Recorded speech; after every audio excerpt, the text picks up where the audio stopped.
you will see it will start sucking oil.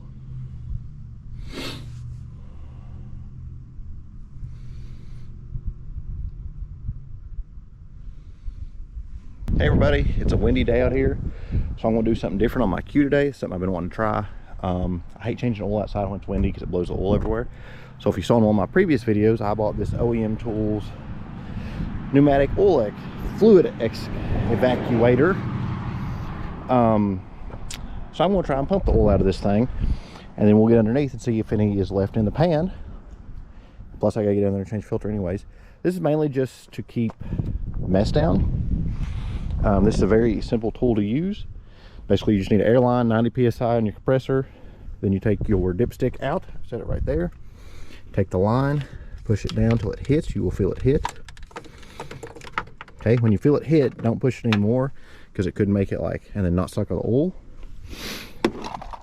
Take this line, put this line and that line together like such.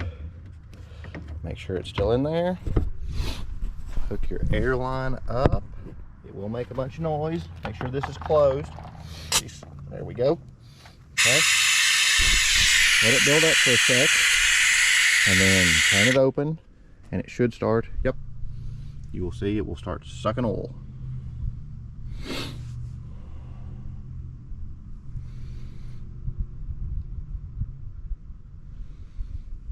Okay.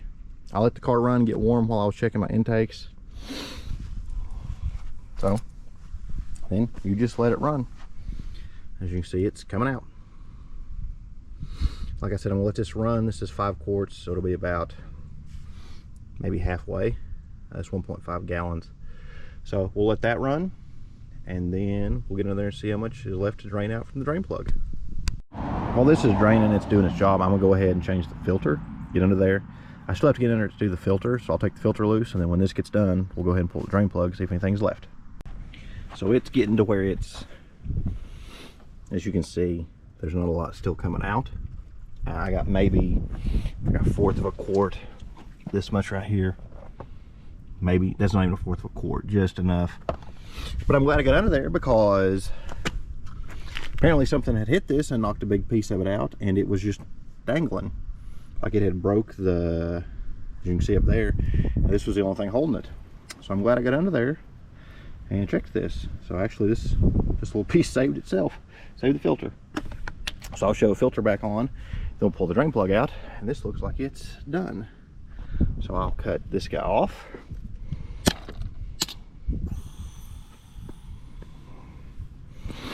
And we'll take the line out, and I'll put the filter on, and we'll go from there. The old oil is out. As you can see, I have the filter changed. I took the broken piece off. I also blasted it with a little brake clean to get all the old oil off. You can see new filter.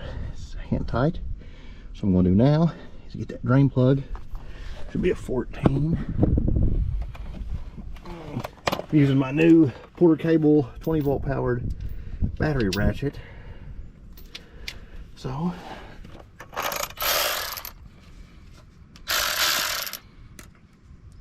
this is a little overkill for this, but I do enjoy tools.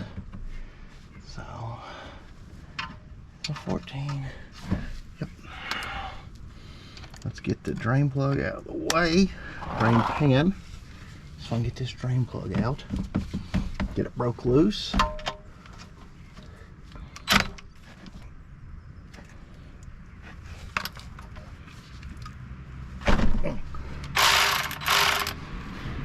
Put my drain pan back, grab you guys so you guys can see what I'm going to do. It's almost all the way out. I'm going to reach up in here, get that position right, and this is how much is going to come out after sucking it. After using the vacuum system to suck it, this is how much oil come out. Just a smidge. And I would say if this car was flat on the ground instead of, well, I need to get my tires rotated. I need an alignment too. If this car was flat on the ground instead of being up tilted, this much would not have come out. Last time I did one of these cars with my mom's Buick, and like 2 drops come out. So I would say that if you did this with this car flat, like in a bay, you would be able to get all that out. Or you've got to think there may be some residual oil left in there even when you do a regular oil change. So I would gladly do this. There's no mess, very little to no mess. I drop of oil right there and a drop of oil right there. That's all there is. And then we'll take that, put it in the disposal oil, and then take it to Advance, and then we'll be done. That'll be it. I'm gonna buy, like I said, I'm gonna buy some more brake clean because I used a can. But that's it. I really like this tool. Steve, my stepdad, said he's gonna start using it on his truck, on his van, and on the Buick. The thing about the truck is this takes 7 quarts. So that holds 1.5, so that will hold all that. Is where that drain pan's only 5 quarts. So he was having to stop, dump the drain pan, put it back, or he's also taking 2 drain pans. So if you have a Q50, I'd use one of these, especially if you don't want to get your driveway or your garage dirty. Highly recommend one of these. So that's all there is to it.